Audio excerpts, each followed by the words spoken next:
Puji nama Tuhan. Selamat sore Bapak, Ibu, Saudara, Saudari yang terkasih dalam Tuhan Yesus. Bersyukur saya oleh karena anugerah dari Gembala kita yang agung, yaitu Tuhan Yesus Kristus, saya beroleh kesempatan untuk menyampaikan kebenaran firman bagi Bapak, Ibu, Saudara, Saudari yang terkasih semua. Langsung saja tanpa berlama-lama, firman Tuhan pada hari ini terdapat di dalam Yeremia 17 ayat yang ke-5 sampai ke-8. Saya ulangi sekali lagi. Firman Tuhan pada hari ini terdapat di dalam Yeremia 17 ayat 5 sampai yang ke-8.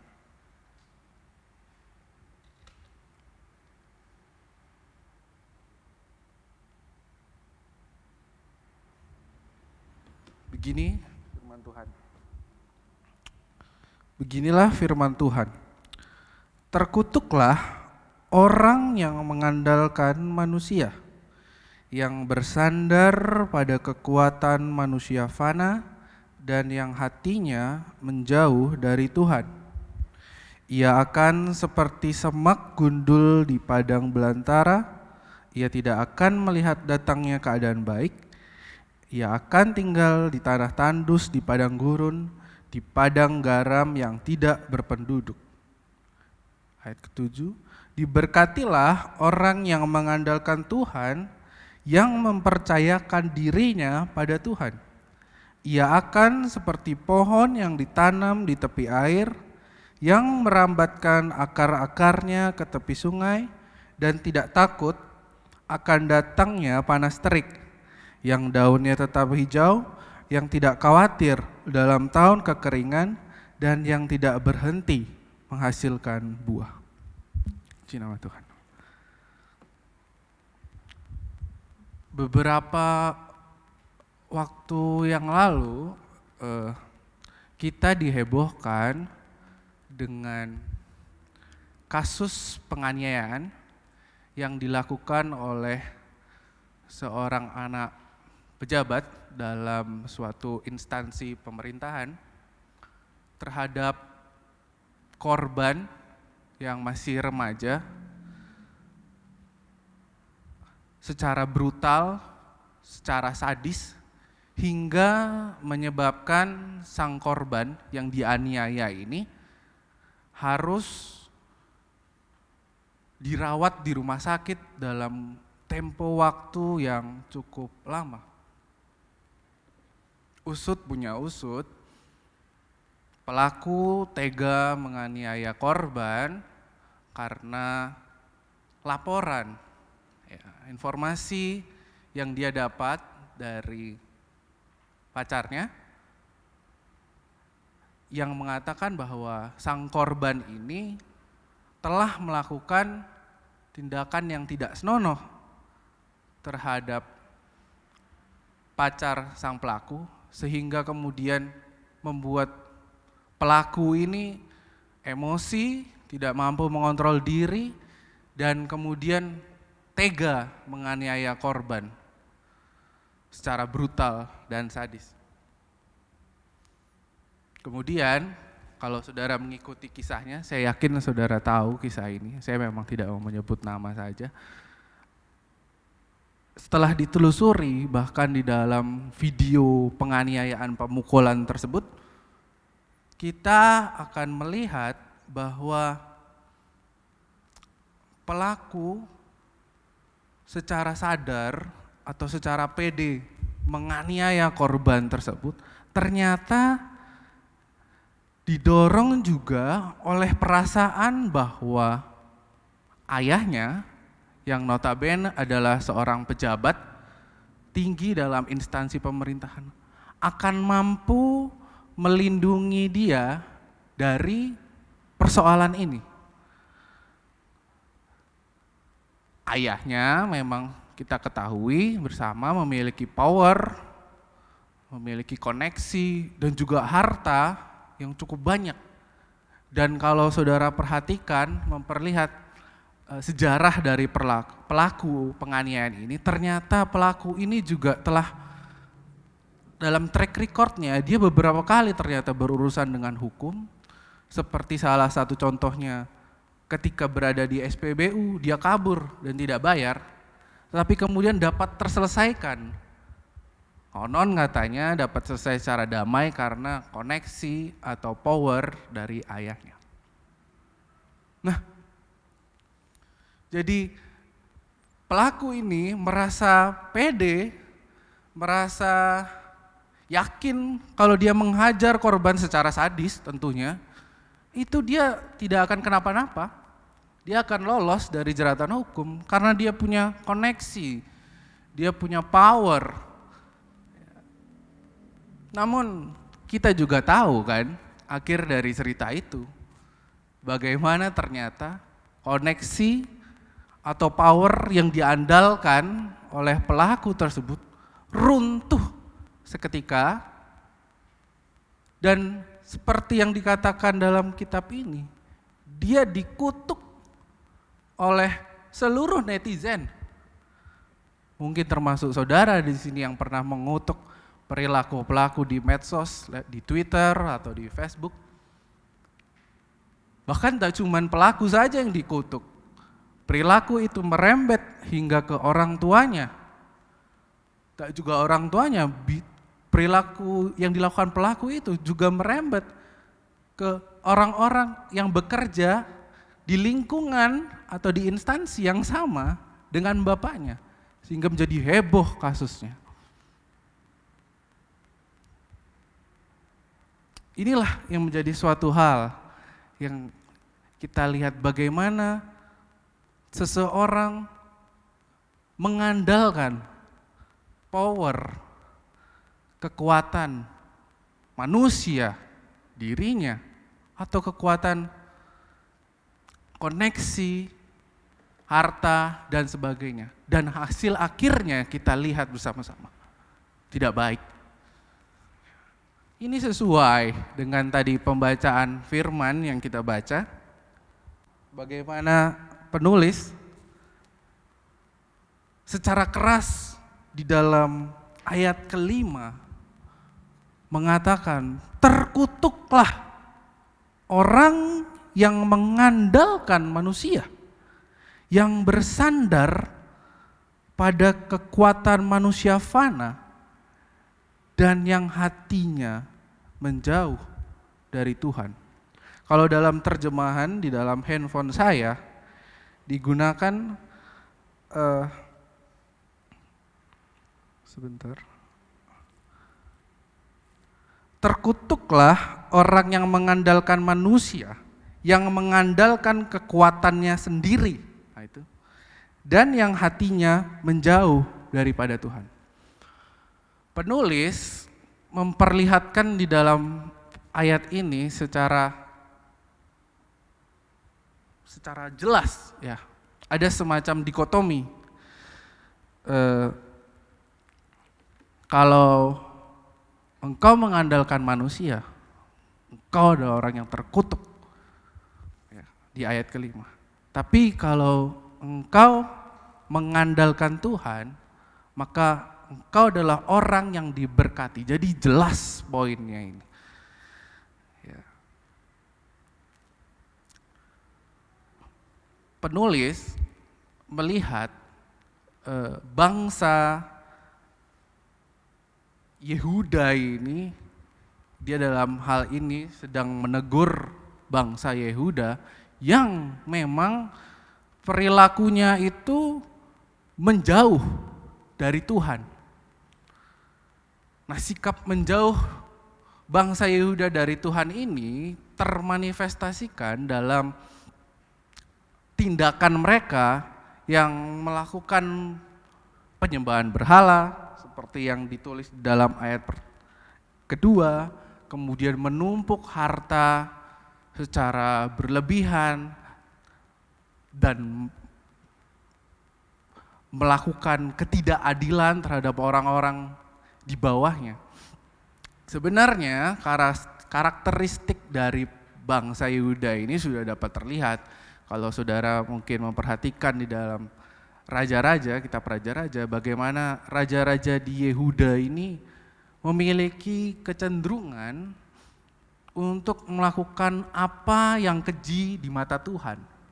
Dan biasanya yang keji itu ya mereka melakukan penyembahan berhala. Dan kalau mau ditarik lagi lebih jauh, karakteristik ini sudah terjadi dalam bangsa Yehuda. Itu adalah salah satu suku dari bangsa Israel, 12 suku ya. Nah, karakteristik ini sudah terjadi bahkan di saat zaman Musa, ketika bangsa Israel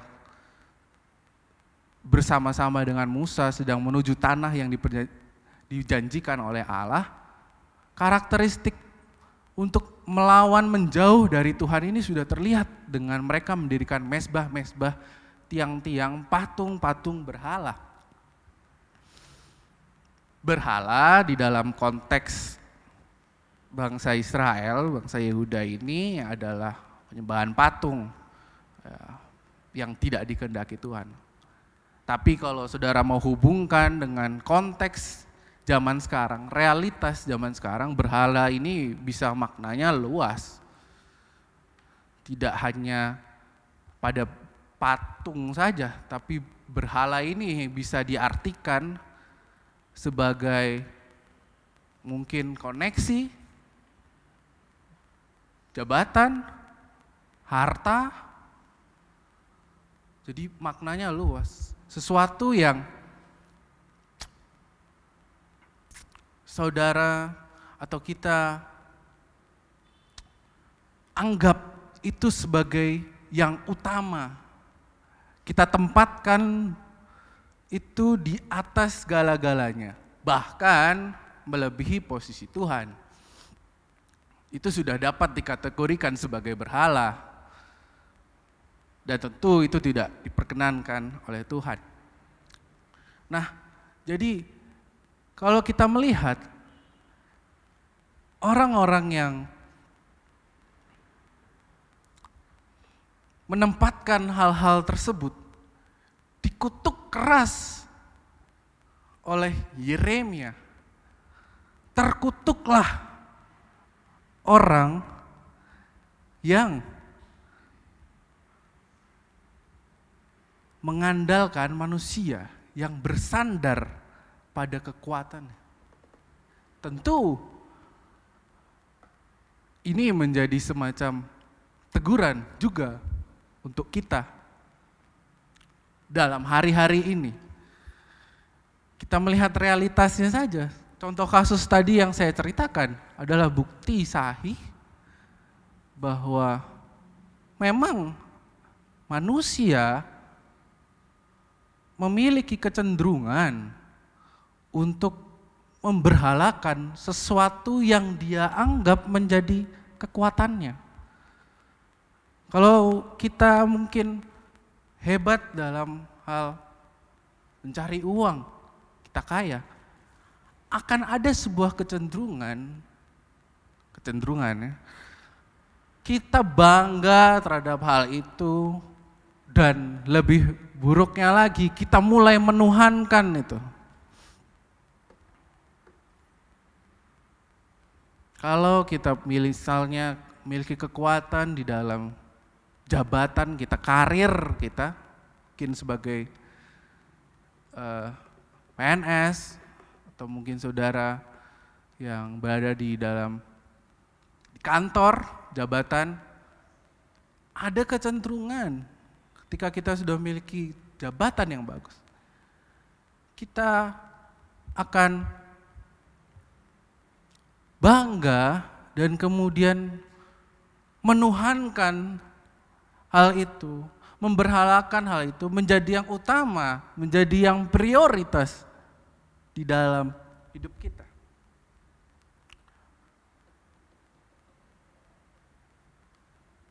Itu berbahaya, saudara.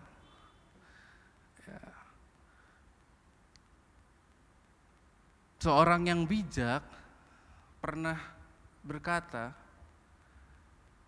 titik kekuatan seseorang itu bisa menjadi titik lemahnya juga tanpa disadari. Jadi titik kekuatan seseorang itu bisa jadi titik lemahnya juga. Kalau engkau kuat tadi dalam kekayaan, woi hati-hati. Itu juga bisa membuat engkau menjadi jatuh, terjerumus, terjebak karena keinginan. Engkau punya jabatan dan bangga akan itu dan merasa bahwa itu adalah kekuatanmu. Hati-hati. Itu bisa menjadi titik yang membuat engkau terjerumus, kita terjerumus, kita jatuh. Kasus Mario, aduh saya sebut lagi namanya.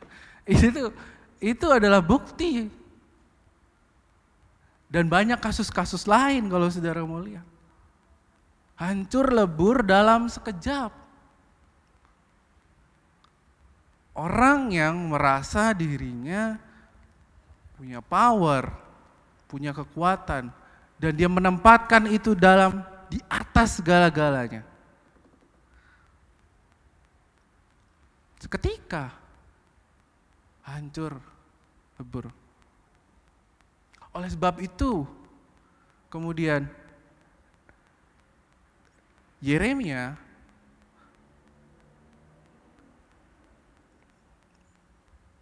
menyarankan, memberikan perbandingan. Kalau tadi orang yang mengandalkan kekuatannya dikutuk, sebaliknya di ayat yang ke-7, orang yang mengandalkan Tuhan, yang mempercayakan dirinya pada Tuhan, di ayat 8 Yeremia menggunakan perumpamaan seperti pohon yang ditanam di tepi air. Saudara coba bayangkan pohon yang ditanam di tepi air. Tanaman itu yang sangat dibutuhkan itu adalah air. Kalau tidak ada air, maka tanaman itu atau pohon itu akan kesulitan untuk berkembang, akan kesulitan untuk bertumbuh. Dan Yesaya menganalogikan, menggunakan perumpamaan, menganalogikan orang yang mengandalkan Tuhan itu seperti pohon yang ditanam di tepi air, yang merambatkan akar-akarnya di tepi sungai. Bayangkan akar-akarnya itu dirambatkan di tepi sungai. Dan dia tidak takut akan datangnya panas, terik. Dia akan takut sebab dia berada di tempat yang tepat. Di tepi sungai, di tepi air, tempat yang sangat cocok untuk tanaman berkembang. Daunnya tetap hijau. Tidak khawatir dalam tahun kekeringan, dan ini mungkin yang banyak disukai orang. Dan yang tidak berhenti menghasilkan buah. Itulah yang dijanjikan, yang ditulis oleh penulis dalam kisah ini. Untuk orang-orang yang mengandalkan Tuhan. Lantas ada pertanyaan, gimana caranya membedakan orang yang mengandalkan Tuhan dan mengandalkan dirinya sendiri? Mudah sekali. Kita bisa melihat dari output orang itu dalam kesehariannya. Orang yang mengandalkan dirinya, mengandalkan kekuatannya, ketika dia masuk dalam fase sukses dalam hidupnya, dia akan memiliki kecenderungan untuk menjadi pribadi yang angkuh dan arogan. Itu sudah pasti. Sebab dia merasa kesuksesan yang dia raih ini karena kekuatannya. Oh, karena saya hebat, karena saya pintar, karena jabatan saya, karena kekayaan saya. Outputnya akan sangat terlihat dari bagaimana kemudian dia menjalani kehidupan ini. Dia akan menjadi pribadi yang angkuh, yang arogan. Ya, balik lagi kepada kasus tadi yang saya sudah katakan. Itu kan perilaku-perilaku yang sangat angkuh dan arogan. Seakan-akan di negara ini tidak ada hukum yang berlaku. Bisa diinjak-injak dengan kekuasaan, power yang dimiliki. Jadi akan mudah terlihat dari outputnya sehari-hari orang yang mengandalkan dirinya, mengandalkan manusia dalam kehidupan sehari-hari. Sebaliknya juga orang yang mengandalkan dan mempercayakan hidupnya kepada Tuhan, memberi ruang kepada Tuhan untuk mengontrol hidupnya, akan juga terlihat dari outputnya sehari-hari. Orang yang demikian akan mudah kalau kita lihat ketika dia sudah dalam fase sukses dalam hidupnya, berhasil. Maka yang kita akan lihat, dia akan mengembalikan itu semua kepada Tuhan. Karena memang dia merasa ini semua berkat dari Tuhan, ini semua berasal dari Tuhan. Apa yang saya kerjakan hingga saya sampai pada fase hidup saya ini, semua berasal dari Tuhan. Maka outputnya dia akan banyak mengucap syukur kepada Tuhan, berterima kasih kepada Tuhan, dan tentu saja dekat dengan Tuhan. Karena memang dia merasa apa yang saya sudah terima, apa yang saya sudah raih di masa dalam hidup saya, itu semua berkat Tuhan.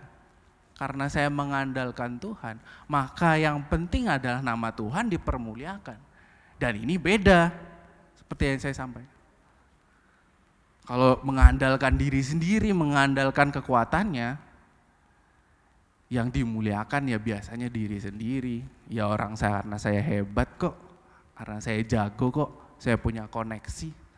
Demikian dapat terlihat secara mudah dari output orang tersebut. Saya teringat dengan pujian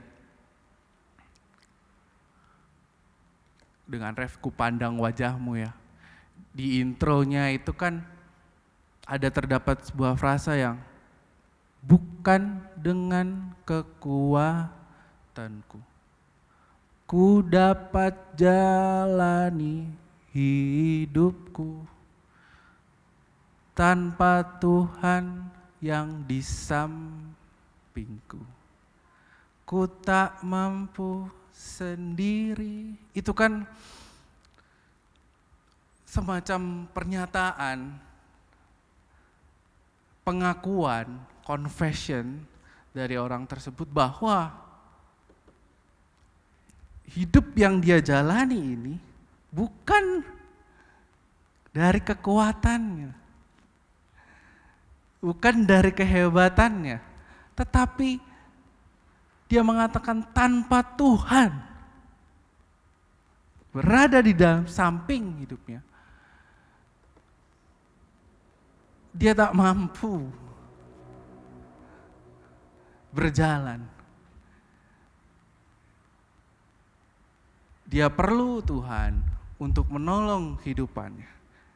Dan saudara, orang-orang yang memiliki moto hidup seperti inilah yang dikatakan oleh Yeremia, ya seperti pohon yang ditanam di tepi air. Bukankah itu yang diinginkan?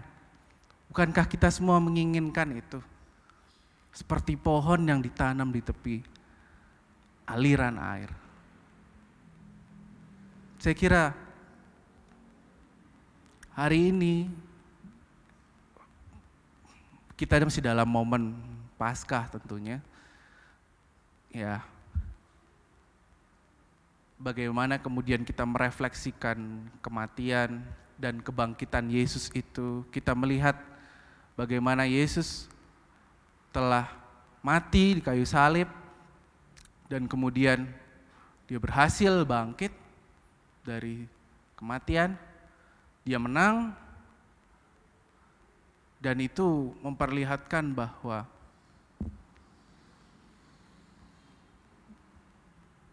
Yesus itu berkuasa di dunia.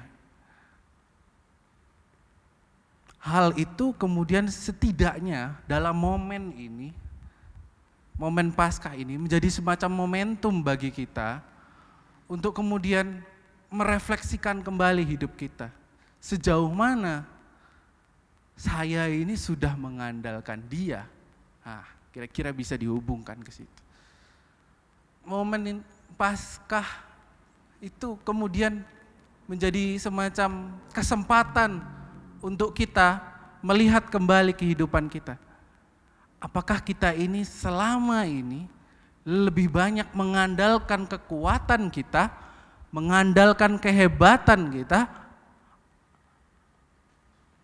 atau kita sudah mengandalkan Tuhan dalam hidup? Itu momen Paskah menjadi sangat tepat untuk kita melihat secara reflektif kehidupan kita.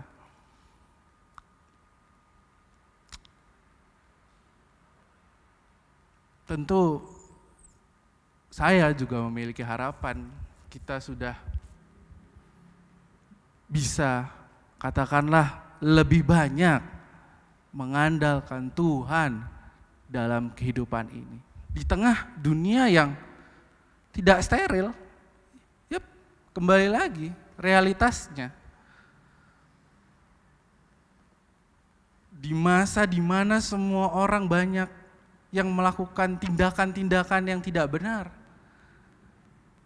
Banyak sekali kita melihat di medsos, sosial media,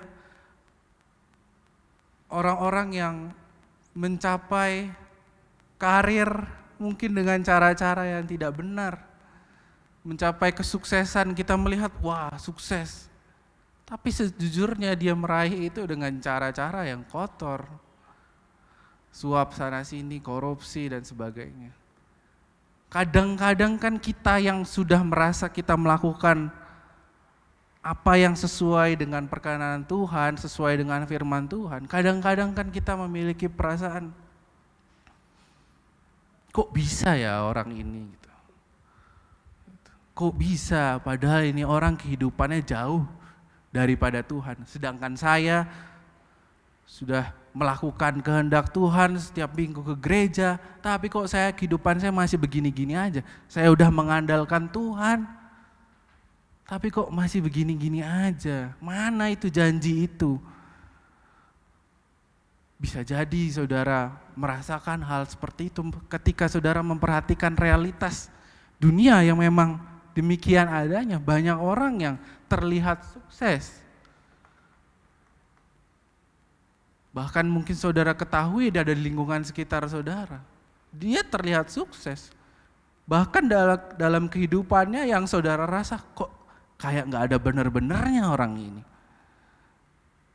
Itu kan memberi pressure, intimidasi di dalam hati saudara, termasuk saya, sama saja. Kok gimana ya? Dan itu membuat saudara kemudian menjadi rapuh, lemah. Saya sudah mengandalkan Tuhan kok. Saya sudah berdoa kok, tapi kok hidup saya gini-gini aja. Mana katanya seperti pohon yang ditanam di tepi air, yang tidak berhenti menghasilkan buah. Itu kan luar biasa itu jadi tidak berhenti menghasilkan buah berarti selalu berbuah. Mana? Kan itu bisa timbul ya dalam diri kita ketika kita melihat realitas hidup. Nah, kiranya firman Tuhan pada hari ini yang sangat sederhana ini, setidaknya itu memberikan pelajaran yang membuat kita bisa berpikir secara reflektif, kembali melihat kehidupan kita, apa yang sudah kita jalani, kita lakukan selama masa hidup kita ini. Apakah kita sudah sesuai? Apakah kita sudah mengandalkan Tuhan? Apakah kita dalam setiap langkah hidup kita selalu menyertakan Tuhan di dalam kehidupan kita?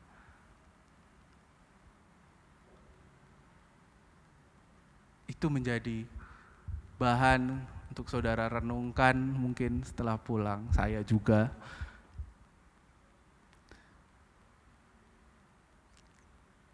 Sekali lagi saya ingin sampaikan orang bijak tadi,